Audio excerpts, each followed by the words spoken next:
What is up, everybody? We are live here on the Week 11 swolecast presented by Fantasy Insiders. I'm Soccer Dave, David Kitchen. Joining me, Dan Gasper, Davis Maddock, and Evan Silva. Evan from rotoworld.com. And guys, I'm keeping the streak alive as far as not missing a swolecast, even though I had the birth of my daughter.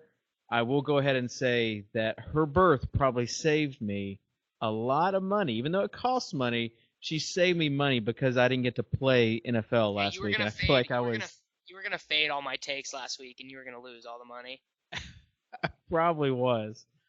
So I'm ready for Week 11, and Davis, I'll go ahead and give you the floor so you can just get it out of the way.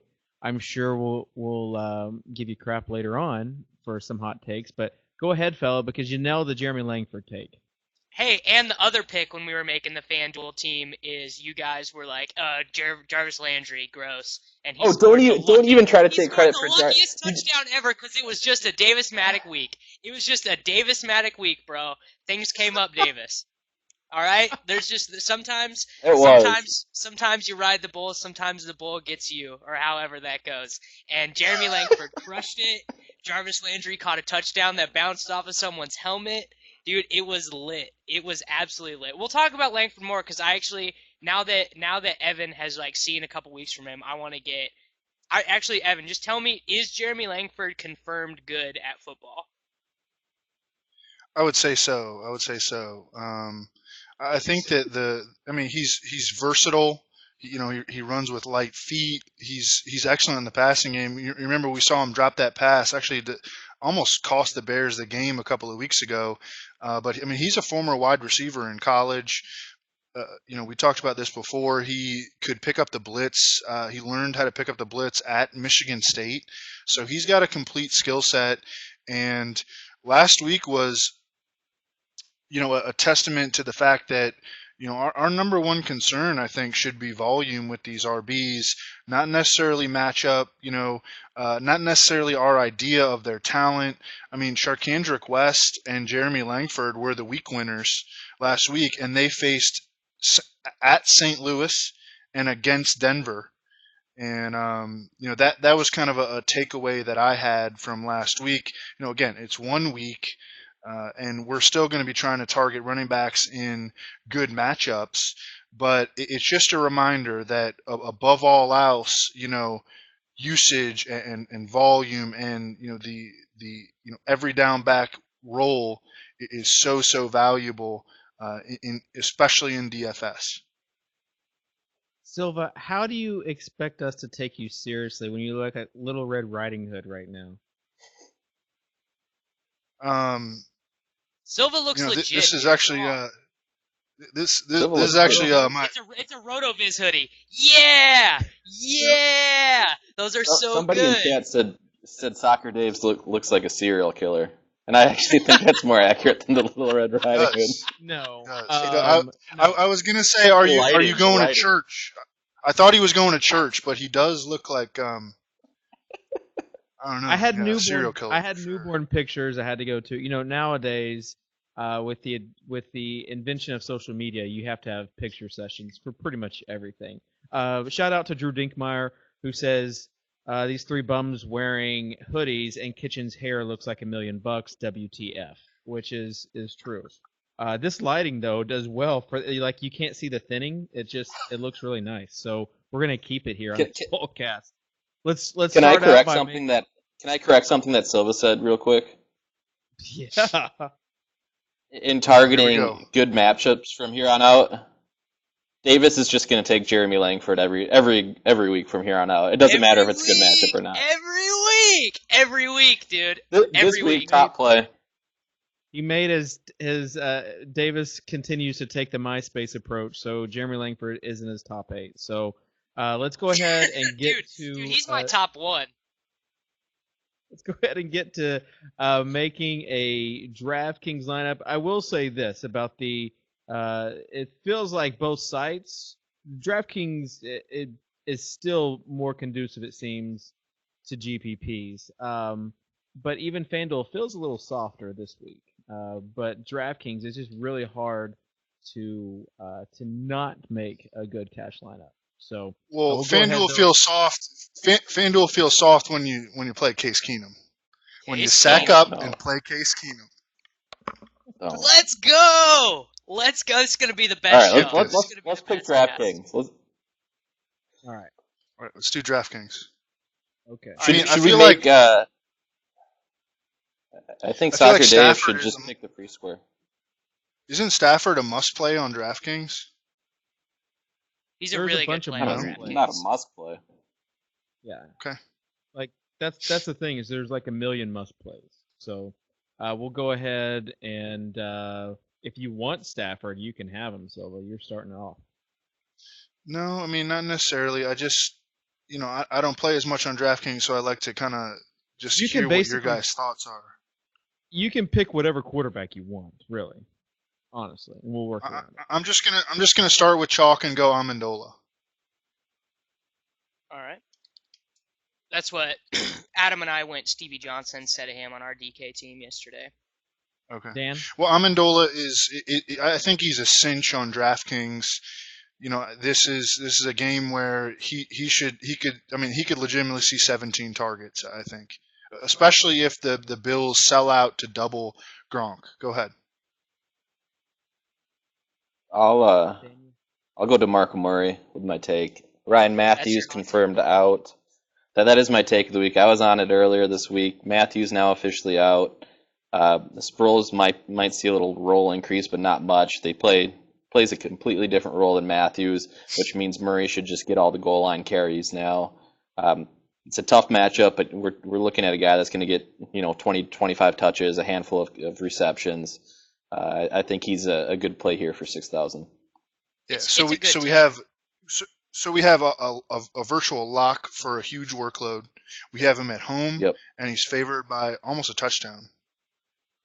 It's a good take. Yep. I started out being anti-Dan on this one just because I like to tilt Dan as much as humanly possible, but it's a pretty good take. I'm gonna leave whatever terrible quarterback we take to Kitchen though, and I'm just gonna take. Well, I don't know. Should I take my boy or should I go wide receiver? What should I do? Because I know we're gonna want West, so I am gonna take Langford though. Why? Why? Oh. Why would you do that? I mean, I'm taking Langford for the same reasons that people really sharp people were on West last week, and with Osweiler at the helm, Denver is actually an underdog at this game. Chicago is favored this week. He's at home. I think much like DeMarco Murray, he's a lock for about 18 overall touches. That's sort of like his floor.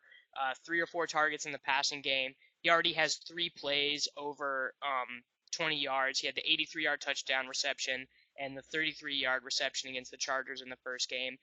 And I said this on the show yesterday, but the most encouraging thing to me about Langford was when they get to the goal line, they have 2 weeks in a row given it to him, let him try and get in, he didn't succeed, and then given it to him again and let him score the touchdown.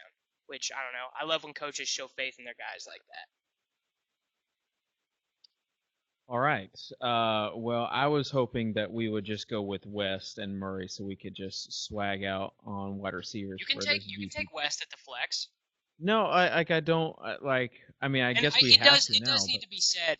I do got to say, if Forte is back healthy starting, obviously you're not taking Langford. That's just obvious. Yeah, listen. You're gonna get the Silva sigh from me for that one because I felt like we could have. You're just doing your thing. Like, you're just sticking to your brand, which I get. No, he's a good play. He's a good play. Stop it. He's not the best play, though. He's like, we're trying to get the best stuff, not, hey, look at me, Davis Maddox. I did good last week. All right, fine. I'm going to choose Sammy Watkins, 4,800. He still got 7 targets last week. He's going to get double-digit targets this week, and he's a guy that has a pretty high ceiling. He also has kind of a low floor. But I think he has a pretty high ceiling this week. Yeah, coming off that nice 10-day layoff, too, after he battled a lot of injuries early in the season. All right, so I'm up. Davis wanted to say something so bad about that Sammy Watkins take, didn't you? Oh. Go for it, Silver. Well, I think that I'm going to go with Cam. Yeah, love it. Nice. Love it. I like it. Oh, Tuttle? man.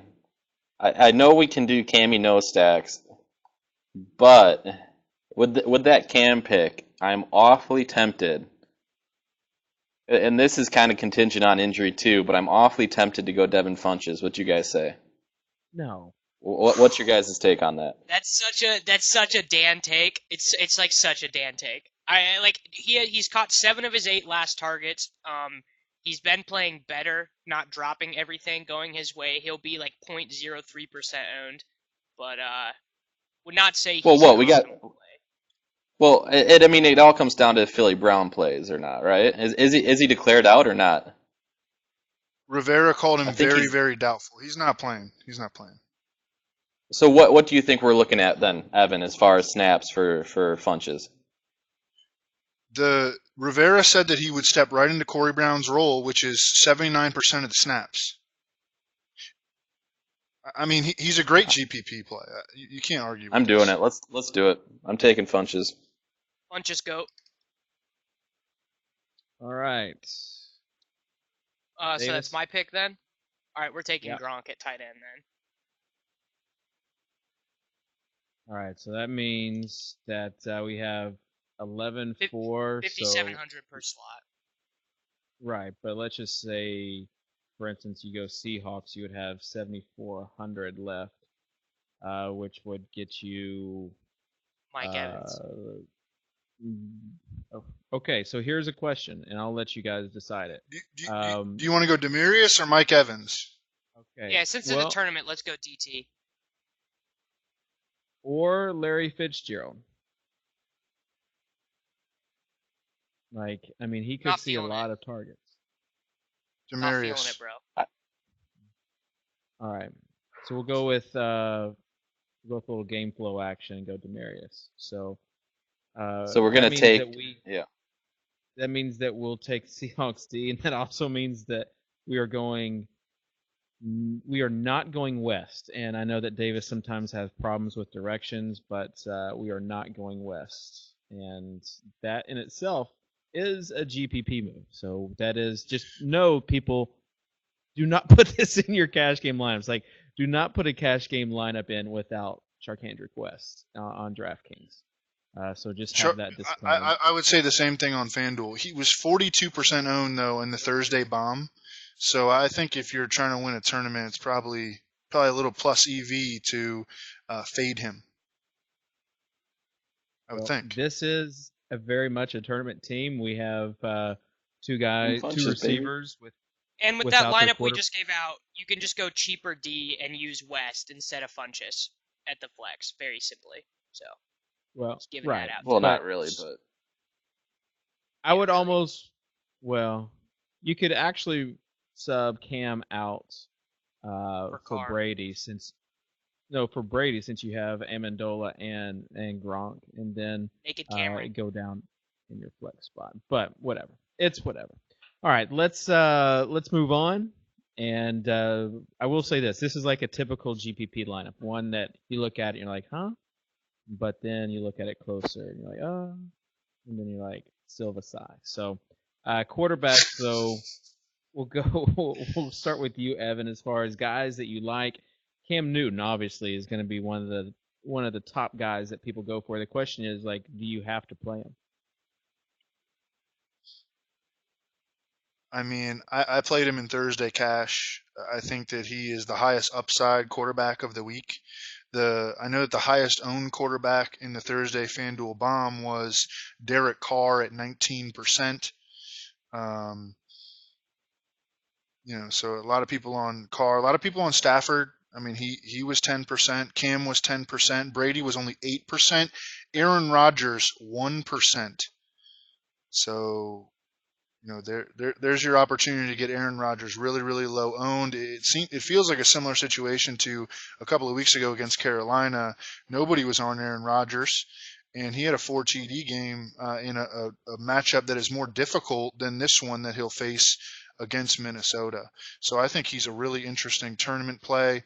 There's a lot of good quarterback options this week. I think Mark Sanchez gives you a good floor against Tampa Bay at home in a good matchup. They'll run a lot of plays. And then, I mean, we should have a serious discussion about Case Keenum, because I do think that he's in play in cash games on FanDuel, where his price is essentially the quarterback minimum. We know that the matchup is pretty good. We know that Case Keenum is willing to pull the trigger. We know that his supporting cast right now is a big concern for the entire offense. It could be, a Zach Mettenberger against Houston situation where they just can't generate any offense. Last week, the Rams lost both their starting right guard and their starting right tackle. Neither of those guys will play. You can kind of envision a scenario where Case Keenum de-gaffs himself into some fantasy production, particularly late in the game. But it's just he needs so few points to pay off as a FanDuel start that, I think he's worth serious discussion. I think it all depends on the other positions as far as, and that's kind of how it is every week. But as far as how you like your lineup construction, Davis, I'm guessing you've made a few lineups and have played with it quite a bit. So, what are your thoughts there? I mean, dude, if you go Keenum on FanDuel, you can play Freeman AP lineups. If you do them on DraftKings, it's basically every space is a free space.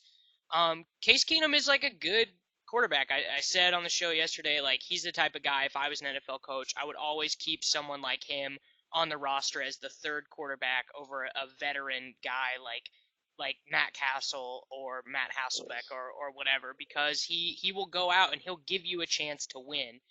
These retread veteran quarterbacks don't give you a chance to win, but Keenum doesn't know enough to know that some of the throws he's going to make can be like backbreaking terrible. Like, I would say he is similar in throwing skill set to someone like Manziel. He's going to make a lot of back foot throws. He's going to try and force it into tight windows where the throw might not really be there. And Baltimore's secondary has just played terrible all year. They've just played awful, awful football. And there is a little bit of concern that maybe Jimmy Smith and Ladarius Webb are starting to put it together, but Sharice Wright is still out there. He's not a good corner. And, I mean, if Brian Quick plays starter snaps in this, Brian Quick is when utilized correctly, is like a top 30 NFL wide receiver. And I suspect that he will be able to play that way with Keenum at quarterback. Like, I think Keenum's very interesting for the minimum. I was talking to Matt Harmon about this, and he loves Keenum. So does Chris Wessling. These are smart football guys, and Matt Harmon made the point that, hey, all he needs is a couple of screen passes to Tavon Austin to return his value. Yep. We're getting close to the anniversary of Ryan Fitzpatrick's 6 touchdowns. So we got to figure out who's going to be this year's version. That was maybe the best swolecast of all time. It might have been. It's going to be Sanchez. Give your Sanchez take, bro. All right, Sanchez. It's magic. Needs to get a Sanchez take. No, I think Keenum's an interesting case study. Haha, pun intended. Because it's completely different based on where you're playing. I don't think he's really in play on DraftKings just because of how the salary structure works out there. There's a handful of quarterbacks under, we got Matt Stafford at 5,400, and you got a handful below that. So I don't think he's really a play there. But I can see the case for it. Damn it, I can't stop saying case now. I can see the case for it on FanDuel where he's only 4,800. I know, it's a sign. But anyways, if I'm going min price on DraftKings, I think the guy I'm looking to is Mark Sanchez. We've seen him in this system before. We've seen him produce fantasy points. I still don't necessarily think he's a good actual quarterback, but he's done it before. He's produced points. He's going to be in what's going to be the quickest paced game of the week. We know the Eagles run a ton of plays. I saw their snap count last week, and I had to do a double check. It was 98 offensive plays last week. 98 plays for the Eagles last week, and I think the Bucks are top 10 at least, maybe top 5 as far as pace is concerned. So I think we could sneak into a shootout between Tampa Bay and the Eagles, and I think Sanchez is in a pretty good spot. Hashtag pretty good spot. Hashtag pretty good spot. If you use Case Keenum on DraftKings, like just retire. Like there's just no need to do it. Doesn't make any sense. I'm not using him. I'm not using him in cash. I'm not using him in cash, and I don't think he's an optimal play. But I want people to know that like there's upside for like 312-yard, 3-touchdown game from Keenum. That exists. He's done it in the NFL. He's done it in the NFL before. Oh gosh. Davis is just doing the thing. Davis is doing the thing where he evaluates a player's talent as opposed to anything like part of the system or who his coach is. It's not like his coach likes to run the ball 30 times a game. He'd run it, 50 times if possible. His coach is Jeff Fisher. So are you guys on Gurley then? If you guys are on Gurley, come on, let's. And also, everyone in the chat telling me like how bad the Rams' passing offense has been. I'm aware. I've watched Nick Foles play football. He's terrible. Case Keenum is a better quarterback than Nick Foles. I'm not going down on this island, but I am Keenum Hive. Can we get Dan's take on Keenum? Because he's like level-headed, And I mean, I love Davis's, enthusiasm because I'm on Keenum, so I love to hear that. But I want to hear, let's hear the level-headed take. I think it's just the offense isn't going to be good. The offense isn't good. It's a good matchup. You have Jeff Fisher. I mean, they're going to run the ball as many times as possible, even if they're only getting 2 yards per carry. Like, that's going to happen. As long as their defense keeps this a game through 4 quarters, you're not going to get a whole lot of Case Keenum action. You're looking at maybe, in an ideal game script for Fisher, you're looking at, 20 pass attempts? 25, yeah. And I think 25 is even high. So he has to produce in those 20 attempts to really pay off value. I just don't see it. All right. I think. I mean, at 4,800 on FanDuel, though. It makes sense from a roster construction standpoint. Yeah, the thing is, like, you can do pretty much whatever you want. So that's the issue as far as, do you need to do that? Like, do you need to do that from that from your quarterback? Or, like, is it okay if you don't go Seahawks? If you don't go, Julio Jones, if you think he has a bad matchup? I know a lot of people do. But like, I think it's easy with Wes, with Amendola, with Olsen. Like, on FanDuel though, like Stevie is not necessarily that good of a bet to score TD. I mean, what if you want Dez and Mike Evans in? What if you want to play Devonta Freeman? I mean, these guys have, lofty touchdown projections, and that's how you win on FanDuel is by guessing who's going to score TDs. There's no bonus for 100 yards or whatever. It's not full point PPR. I don't know. I mean, I think it's interesting, and I guess I don't know. Yeah, and it's all relative as to what you think a player's floor and ceiling is. Like, do you think that, like, how low do you think their floor is for Keenum? And if you think it's rather low and you want to play it safe, 6 points. Like, his floor is Johnny Manziel low. Well, does that mean his ceilings that means his floor is 20 points? I think you gave Manziel last year. No, it was 26. I was adamant. I knew it was coming. All right, let's talk about high-priced quarterbacks. I'll ask Silva, and then Davis, you can go, and then ask Tuttle. As far as high-priced quarterbacks, Evan, who would you go other than Cam? Would Carr be a guy that, even though his prices come up, like, he's still not in that top tier, but if he's a top 5 quarterback, he might pay off his price? Rodgers, at his incredibly low ownership in tournaments, I wouldn't be looking at any expensive quarterbacks other than Cam in cash. Yep. I'd be looking at cheaper guys personally. I wouldn't play Brady on Monday night.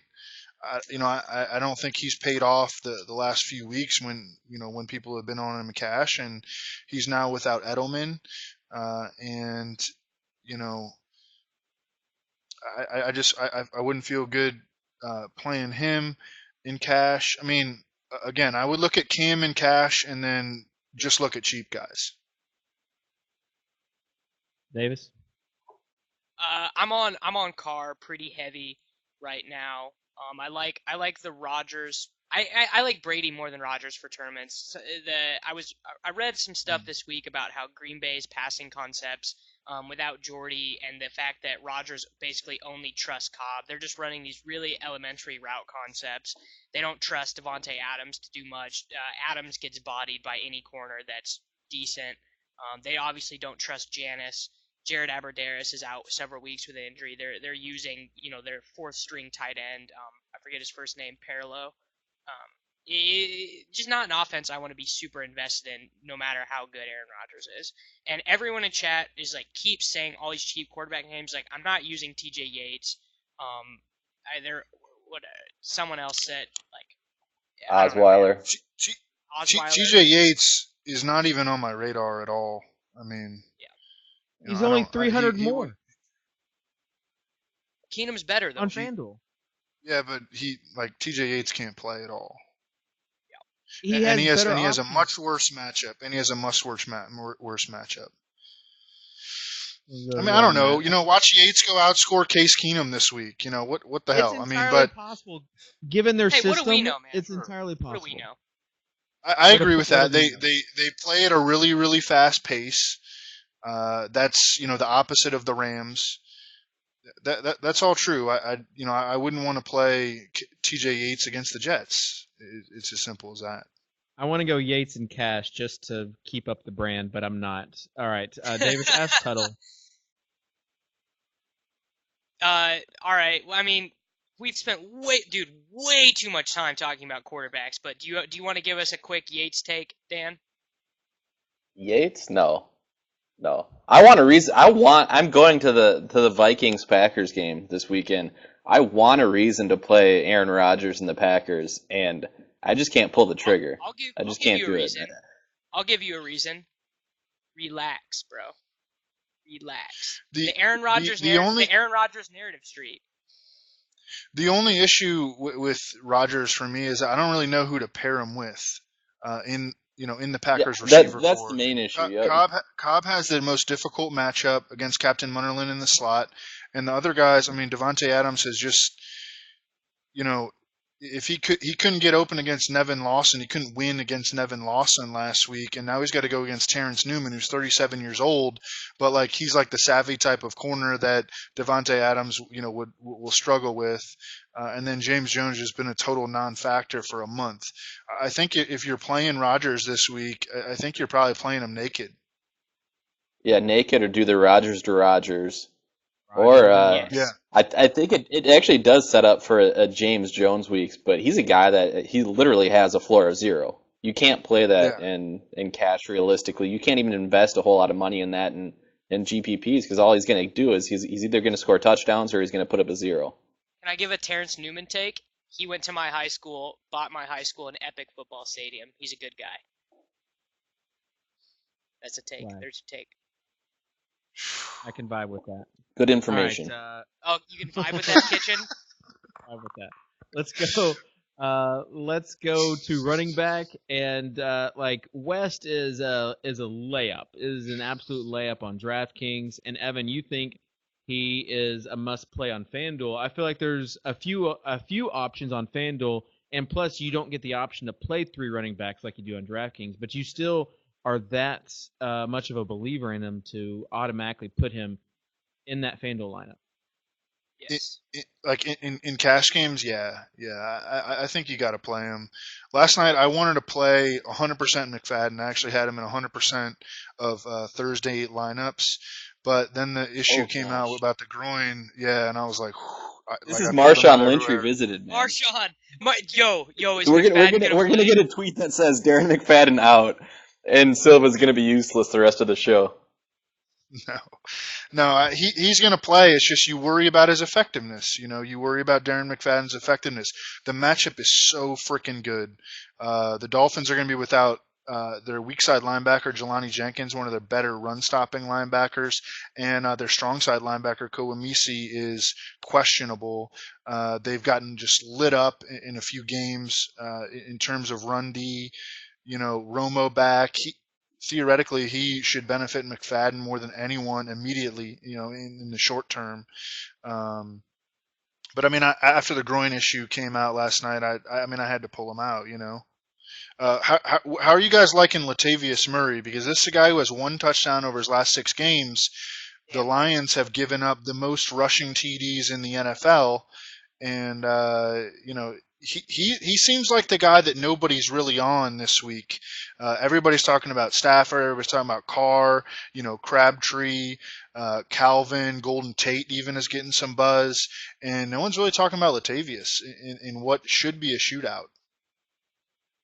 I love Latavius. And he's actually, for those of you that want to go back to the DraftKings lineup at the beginning of the show, he's the easy swap for Jeremy Langford at the exact same price. So if you want to play a good play this week, then throw Latavius in there over Langford. Leave yourself an out. Leave yourself an out for when Langford goes off. Come on. Do you like Langford at all? Or do you like Latavius at all, Davis? Yeah. Oh, no. I actually, when I was doing my research this week, I just thought it was kind of crazy how unbalanced the Raiders' offense has been. The Raiders have been like a top 5 offense this year in terms of efficiency, which, that's mind-blowing. But normally really efficient offenses score touchdowns both ways. Like, they score a bunch of rushing touchdowns and a bunch of passing touchdowns. But it's 21-5, passing touchdown to rushing touchdown ratio for the Raiders. And this matchup against the Lions could easily be a spot where just sort of some natural regression happens where, Cooper gets them down to the 5-yard line and Latavius Murray finishes like 3 drives off. I was actually, just before we got on the show, I was building a lineup where I had a Brady team where Murray and West were my running backs. Like, I like him a good bit. I like Langford's involvement in the passing game more, specifically for cash games. That's fair. I think DraftKings in general is kind of. I'm actually annoyed by them. I'm playing, as Davis and Dave know this, I usually play more FanDuel action. I'm going to play a little more on DraftKings this weekend, and it's annoying to me at the running back position because they give you 2 guys that you almost have to take in cash games because of their price tags. You have Adrian Peterson at 6,800 on DraftKings, and then Sharkandra West at 4,500. So it's kind of annoying. I think those guys on DraftKings are must plays or pretty close to must plays. I'll be trying to fade Adrian Peterson if I can, just because I don't think he provides you a ton of upside per se on a PPR side. I know that's kind of crazy to say after his week last week, but I prefer my running backs on DraftKings to be a little bit more involved in the passing game, kind of like DeMarco Murray. But on FanDuel, I'm interested in hearing your guys' thoughts on Adrian Peterson there. Are you playing him across both sites, or do you think he's a little priced a little too high on FanDuel? I like Freeman more than AP straight up. Yeah. I want to know, because I think Evan had a take on Freeman versus 3-4 defenses. Is that right, Evan? I'm remembering that correctly? Yeah. How'd you hear about that? I don't know. Someone must have told me that. Ooh, okay. He's been bugging your chat. It was Justin Bailey. Justin Bailey. Okay. Yeah, gosh, dude, I don't want to put too much emphasis on this, but there is definitely a feeling amongst NFL coaches, and I remember the first person I heard mention this, and I've heard it mentioned since, was Eric Mangini. That when he used to be on ESPN, he was like an incredible analyst when he was on ESPN, but he's back in coaching now. But he, I remember him talking about how zone running games tend to struggle against 3-4 defenses, and I've heard that mentioned a couple more times. And I asked Ross Tucker about that, and he kind of laid out why that would be. at the same time, like, I don't want to overthink this. This is Devonta Freeman at home coming off a bye against a Colts run defense that has really, really struggled over its last 5 games. Lost their best defensive end, Henry Anderson, to a torn ACL just before the bye. I really don't want to overthink this. And I want to play Devonta Freeman. I mean, for me, he's the number 1 running back play of the week, regardless of price, obviously. Dan, do you feel differently? I don't feel differently. I don't see roster construction taking me to Freeman. I'm spending up on wide receiver. I'm looking at two big guys like Des Bryant and Mike Evans, which makes it a little hard to spend up at that second running back position. But I think in a vacuum, if salary is not included, I think Freeman probably is the top option. I love Freeman, freaking love him. So yeah, I'm all about it him. lays out so beautifully on paper for him this week. You'll have Vontae on Julio. You might have double coverage on Julio. I mean, if you listen to the way that Pagano and Greg Minuski were talking about, I mean, Pagano used the phrase "all hands on deck" to try to stop Julio this week, and I think that Devonta Freeman will have a light box. You can run on the Colts. Big point total on the Falcons, and it's like I don't know if they're going to get that from their passing game. Their passing game really hasn't been good, aside from Julio and Jacob Tamme having a few games where he caught a lot of passes. How are they going to get to that total? And I'm thinking Devonta Freeman. He's going to catch like 8 passes. Hold on. Yeah. Before we get to wide receiver, I want to get your guys' take on Lamar Miller, because we did have someone ask about it. I do think he is a good GPP play. But his price tag is around the same price tag. Seems like a Dan play. Lamar Miller seems like a Tuttle play to me. Yeah, it does. He's a fine play this week. I mean, Doesn't it? It seems like I don't find myself on him a whole lot just because I like DeMarco Murray over him. But on paper, he's got a better matchup than Murray. He's in a good spot. He should continue to see touches. I don't think Ajay is going to take anything significant away from him. I don't think there's any concern there, so there's no reason to back off of him there. He's a good play. Somewhere Lyle Cannon is he's scooping up people's $1 games and tilting us for only talking about Lamar Miller for like 45 seconds. Dude, Lamar Miller was my Jeremy Langford of this year. He was. That was like that's the best call you made all year. It was a very good call. That's true. That's true. All right. Any other? Oh, hey. Okay. Do we talk enough about DeMarco Murray? And I think we need to talk about Marshawn. Marshawn's like the prototypical big home favorite, great spot, but he's banged up, and I can't deal with a Sunday where you're worried about whether or not Marshawn plays. Man, I don't want you to have to go through that again. And plus, their offense is so. Fair. Or their defense is going to be so good. Like, you get a couple pick sixes, then this could be a blowout game where they rest Marshawn. So you don't want to have PTLD for a second time, Evan. That's post-traumatic lynch this week. I know. He was 3% owned on Thursday. I mean, it's a great spot. Those 3% of people are looking like you did in week 3, dude. They're just stressing on whether or not he's going to play. I put him in a bunch of spots. I'm stressing right now. I'm holding it in. Marshawn Till. Got the Sam Bradford eyes going on. All right. Let's talk about wide receiver and who you guys like the most. Like, this Julio Jones thing is interesting because it's like, what are you going to do?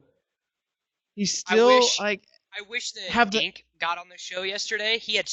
Dink has such a hot Julio Jones take. Like, I was talking to him yesterday, and he's like, well, I mean, it's not like Vontae Davis is Revis in his prime. And, like, it was actually a very smart take from Dink, but it was one that on the surface, I'm just like, I'm not playing Julio Jones in cash games in a non-optimal spot. Like, he made a very good point about how Shanahan gives him lots of bubble screens. Yeah, he costs so much. But if you use Case Keenum on FanDuel, like you have salary to spend. Like you've got to spend that somewhere. If you use Case, don't spend it on him. Yeah. Don't spend it on Julio. I mean, spend it on Calvin Johnson or Mike Evans or Des Bryant or, don't spend it on Julio. I mean, no. I think dude, Silva, give me. I think Julio's going to have a solid game. I don't think he's going to have 0, on Sunday. But I don't want 7 for 90. You know what I mean? Like, I want when I'm paying that max salary, I want 9 for 180 and 2. I mean, I have a hungry FanDuel appetite. Silva, I want you to. I need you to comfort me on Calvin Johnson because I want to play him so bad, but it hurts. I don't know if I can pull the trigger. He worries me for some reason. Yeah, he does worry me a little bit too. I wouldn't play him in cash. He's seems like a lot of people are on him too. Wait, who is this? I don't know. I like Evans and Dez. I like Evans as a higher floor play than Calvin this week, and I think that Dez gives you more upside, and they're all in the same price range on FD.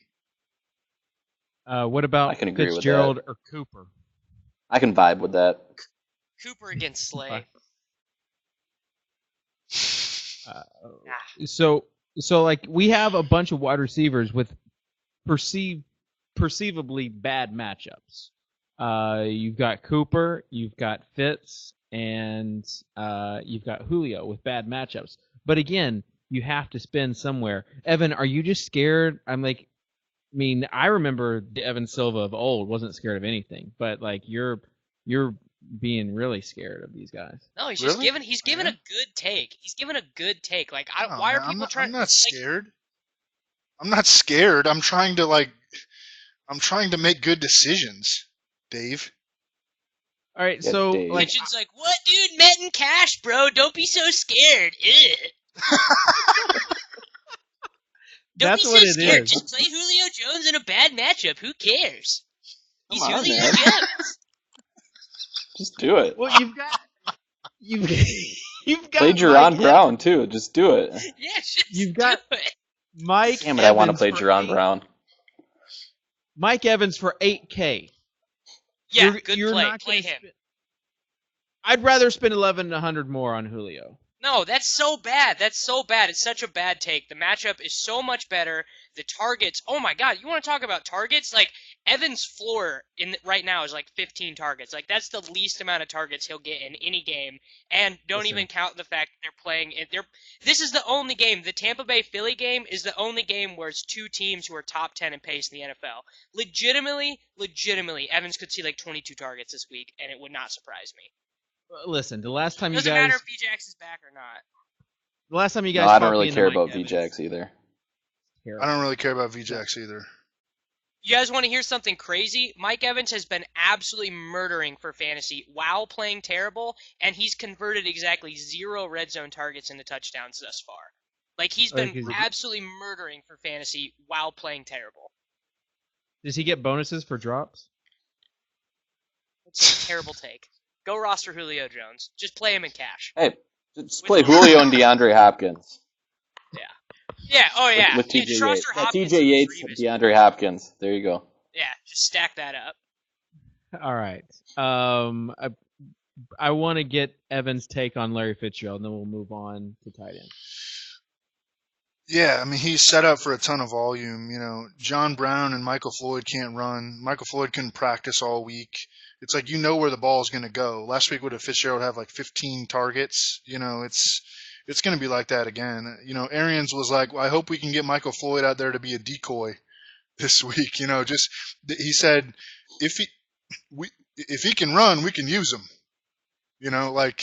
So he can go run routes down the sideline and clear out space for Fitzgerald. Yeah, I mean, it's not a great matchup. Leon Hall is still a really good slot corner, but the volume is going to be there for Larry Fitzgerald. I mean, I don't even think without any question. I mean, I like Fitz, and I know that Dan might have a hot take for tight end when we get there. So let's go ahead and create. He's also got a hot FanDuel. Jaron Brown take. Yeah, this is the week that you can play the wrong Jay Brown on DraftKings, the other Jay Brown, and benefit from it. Obviously, it's a little dependent on injuries. Oh, go ahead. I want to hear your. I was just gonna say my favorite human being on earth, Luis Pacheco, who works for Fantasy Insiders and is the greatest human being ever. Week 1 played the wrong Jay Brown for Arizona, and it tilted him so hard. Yep. It was just very funny.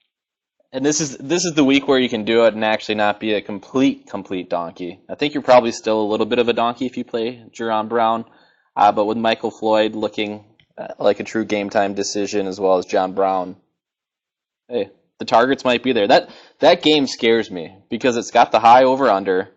You got a little Carson Palmer revenge game. I want a piece of that game. I just don't know where to get it from.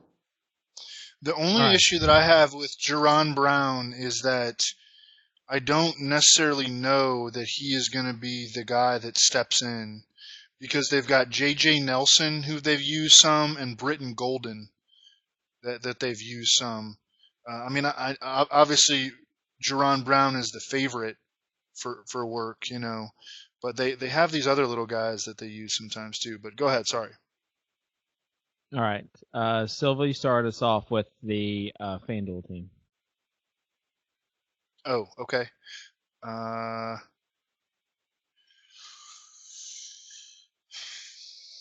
Let's go with. All right, let's go with Case Keenum. And then if we don't like it, we can change it later. Okay, it's tentative, penciled in. I love it. All right, I'll go Mike Evans. Yeah, there we go. Davis? Yeah, just give me Gronk then.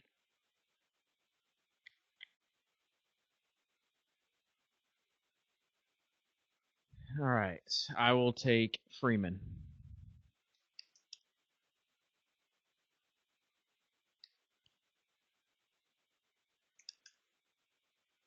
Keenum, Freeman, Gronk, and Evans. So good.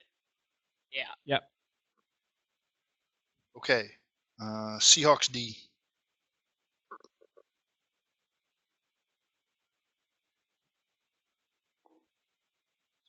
Oh man, it's on me now, huh?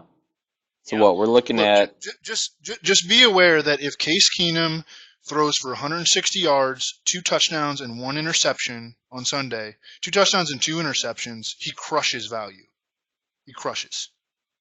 Davis has said he's going for 300 and 2 touchdowns. All right, so we're looking at if we get. I said that's in his range of outcomes. That's that's his floor, right? Okay.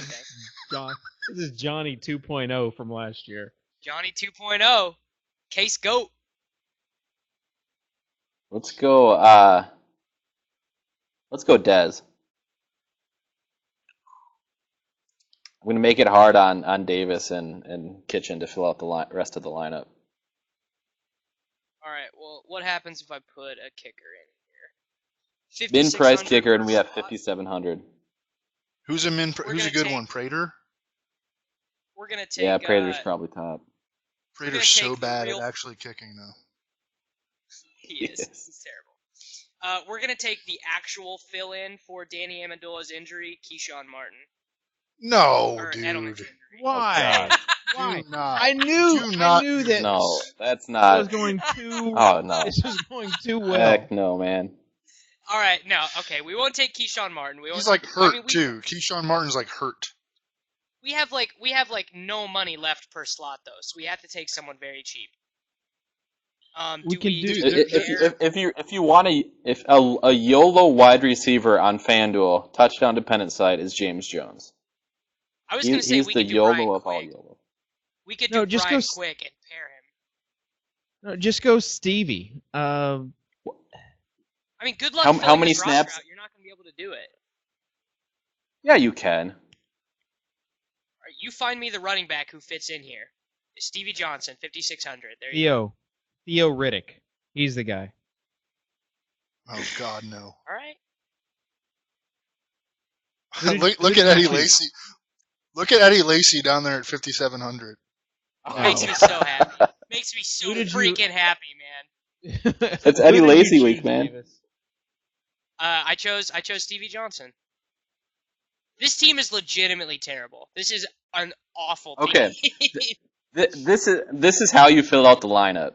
Are you ready for it? You take James Jones for 5,200, and then you take Evans' boy, Ronnie Hillman, at 6,200. Yeah. All right. That's pretty interesting. I mean, Hillman the starter. It's not a. I mean, it's not a great solution, but that's probably the best way you can fill out the last little salary there. Or you could drop Freeman and play some RBs that are at better prices. I don't know. We made our bed. Now we got to lie in it. Yeah, you guys did it to yourself because you chose. This might be the worst week of swolecast lineups. Yeah. No, the first lineup was good. The DK lineup was good. I'm playing that lineup. Really, the Mike Evans. You're not going to play this one? The Mike Evans vengeful take is what's bringing this lineup down 100%. You can't possibly believe Mike Evans is a bad play. That can't actually be a real take that's happening on this show. No way. That can't be a take. You gotta relent off this take. This is leave yourself it's not a good out, take. Dude. This is bad. This is a Zach Stacy take. No, this is right here. Like, I just don't think this is a Darren Sproles take. Freeman, Gronk, and Dez. Like, you can't go Evans. Like, you just can't. Evans is not up there with the other guys as far as must play goes. Not for me. I'd rather pay $1,100 more with Keenum for Julio. There, I said it. Dave, I feel like you and I are kind of in the same boat where we got burned by Mike Evans against Atlanta, and then we haven't played him the last 2 weeks, and we just kind of are like angry inside. Yeah, I feel you. I am, Evan, I still and that's haven't okay. forgiven J-Matt for being terrible, even though J-Matt with Sanchez is like a lock. J-Matt outperforms Mike Evans this week. Here's that. How's that for a hot take? Bad. Oh my God, Kitchen, dude. You're having a bad going overboard show. with this, Dave. Sorry. Yeah, we're moving. Sorry. Moving on. Not sorry. Did we decide what lineup we're doing here? Did we figure out a lineup? Yeah, it's Keenum, Freeman, Hillman, Evans, Dez, James Jones, Gronk, Prater, Seahawks. Yeah, that's not going in my lineup. Yeah, I'm actually. Oh my! Kitchen is making me so mad right now. I am tilted. Well, that's surprising. What are you doing, dude? You can't be telling people Mike Evans is a bad play. No. I'm not saying he's a bad play. I think he's a fine play. I'm saying he's not in the must play. Like, his price range, I'd rather play guys that are cheaper that allow me to play a better running back than Ronnie Hillman in this lineup. That's what I'm saying. I'm pretty sure he was my boy this week. Kitchen would rather play wide receivers going up against shutdown corners who cost more. Yeah, and then against Byron Maxwell, who doesn't even try. He just watches guys walk past him to the end zone. They've just left. Here's what's going to happen in this game. Wide open touchdown. Oh, what's up? My name is Mike Evans. Cool take, dude. He's seeing 100%. 97 targets a week. Oh no! Yes, I'll do it. Here's what Davis Maddock calls. So we're just gonna play Gronk then at tight end. Is that why we're leaving us 2 minutes for the tight end position? Yeah. Here's what Davis Maddock calls a drop right here. That's what Davis. I want Silva's take on Jordan Reed because I think Davis is going a little too much volume over efficiency on this one. Yeah. Jordan Reed. Yeah, I don't, and I mean, I played Jordan Reed in cash last week, but I don't love, um, the situation that has kind of evolved in Washington with the passing game, where there's so many different guys you can go to. Jamison Crowder is he's been playing 84% of the snaps the last 2 weeks. You got Garcon, you got Deshaun Jackson in there now. So that kind of, Jordan Reed is going to have a 4-target game here coming up. And he's going to be so heavily owned based on recency bias anyways, and the fact that he has been productive, that he doesn't really make sense as a GPP play. And I don't know if I would feel good enough about his floor necessarily in cash. The Panthers do present a pretty good matchup in terms of how many fantasy points in the game that they've allowed to tight ends, etc. But I mean, we saw Jordan Reed only had 7 targets last week. He had 3 catches. He paid off with the 2 TDs, but it's starting to get to be a situation where, we can't bank on Jordan Reed as the number 1 option in a given week in that passing game, which isn't gonna play well probably against Carolina. All right, we had a question, Zach Ebron on DraftKings. So on FanDuel, I think. Sorry, I'm looking at Zach Ertz right now on this. So excuse me. You dropped that one. Actually, no. Zach Efron is who I was thinking of, I think. Oh, lack of sleep. FanDuel is easy because I think for me it's Greg Olsen. Okay, yeah. DraftKings is tougher because I don't know what I'm going to do. It's Gronk, dude. It's Gronk Davis. week. Davis, you've said that every week. Not true. Definitively untrue. I was pretty off of him the last 2 weeks. Okay. You feel comfortable that this is a Gronk week? Yeah, because they've lost such a giant market share of their targets and their receiving yards and their red zone offense. Edelman led that team in red zone market share, and they finally need him. They're gonna need him to move the ball, to score touchdowns, to get first downs. Keyshawn Martin is not a good player. Brandon LaFell is not an efficient player. Danny Amendola is not an efficient player. LeGarrette Blount is not an efficient player. The only 2 efficient players they have left are Gronk and Brady. And Gronk averages over the last 3 seasons 113 yards and over a touchdown per game against the Bills, and he's killed Rex Ryan defenses because he doesn't scheme for him properly. Rex can claim whatever he wants. He's never stopped Gronk. All right. I still think I'd rather go Olsen over Gronk on FanDuel. Evan?